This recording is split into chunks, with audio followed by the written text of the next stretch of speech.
High, আশা করি সবাই ভালো আছে আর আমিও ভালো আছি। রথ দেখে সবাই বুঝতেই পারছো এটা উল্টো রথের ভিডিও। তো উল্টো রথে আমরা গিয়েছিলাম বর্ধমানে, আমি, দিদি, তো বোন, নিলয় সবাই গিয়েছিলাম এই যে রথতলায় রথ দেখতে। তো এই যে রথতলায় এখানে এসে মেলায় ঢুকে গিয়েছি আর এই যে রথের এখানে প্রণাম টনাম সেরে এই যে যে যার ভিডিও স্টার্ট করে দিয়েছি। তোমরা সবাই জানো বোনও ভিডিও করে আর আমিও ভিডিও করি, তো সেটাই করছিলাম। তো এই যে এই রথটার পেছনে ছিল ফুচকার দোকান, তো আমরা সেই দিকেই যাচ্ছি। আর এই রথটা দেখেছো পুরো পেতলের ছিল, আমি এই রথটাই প্রথমে দেখলাম আর এখানেও এই প্রথম এলাম। তো এই যে আমি আর বোন দাঁড়িয়ে পড়েছি ফুচকা খেতে, আর ওরা দুজন ফুচকা খাবে না আর আমরা শুধু এখানে ফুচকাটাই খাবো, আর কিছু খাবো না, কারণ বাড়িতে অনেক কিছু রান্না হয়েছে।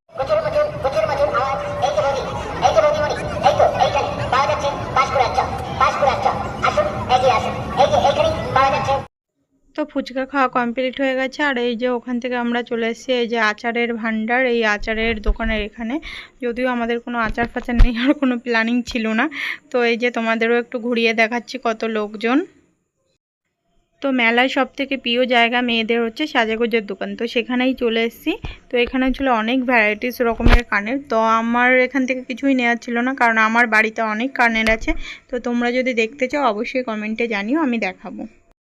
তো ওখান থেকে বেরিয়ে এই যে আমরা এখন সামনের দিকে হেঁটে যাচ্ছি আর অনেক দোকান ছিল, বেশ ভালো লাগছিলো এই জায়গাটায় এসে। তো এই যে সবাই মিলে এখন সামনের দিকে এগিয়ে যাচ্ছি। তো এই যে চলে এসছে আর একটা সাজাগোজের দোকানে, এখানে ছিল এই কিউট কিউট পার্সগুলো। তো বোন এখান থেকে এই পার্সটা নিল আর একটা ক্লিপ নিল। তো আমাদেরও বলছিল, তা দিদি আর আমি বললাম না আমরা নেব না, তুই একাই নে। তো ও নিল এখান থেকে। তো এই যে ওখান থেকে চলে এসেছে এই প্লাস্টিকের গাছগুলোর দোকানে। তো এখান থেকে বোন দুটো গাছ নিল, একটা একটু ছোট আর একটা এই যে হাতে যেটা দেখতে পাচ্ছ এটা। তো চলো এবার বাড়ির দিকে যাওয়া যাক।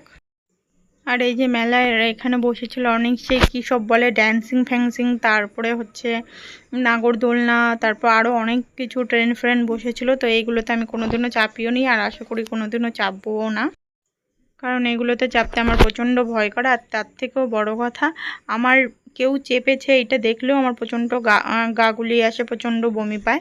তাই এইসব থেকে আমি একটু দূরেই থাকি।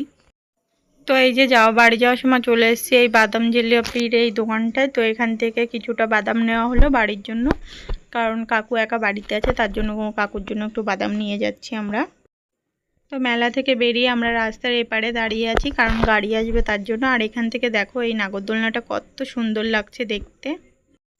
তো এই যে আমরা চারজনাই এখানে দাঁড়িয়ে আছি গাড়ির জন্য, কারণ গাড়িটা একটু ভেতর দিকে রাখা হয়েছিল, কারণ এখানে রাস্তার পাশে কোনো জায়গা ছিল না, ওর জন্য গাড়িটা আসতে একটু লেট করছে আর আমরা এখানে দাঁড়িয়ে আছি। তো এই যে গাড়িতে চেপে পড়েছি আর গাড়িতে আলো ছিল না, তাই দিদি ওর ফ্ল্যাশটা অন করেছিল। তো এই যে সবাই মিলে এখন বাড়ির দিকে যাচ্ছি।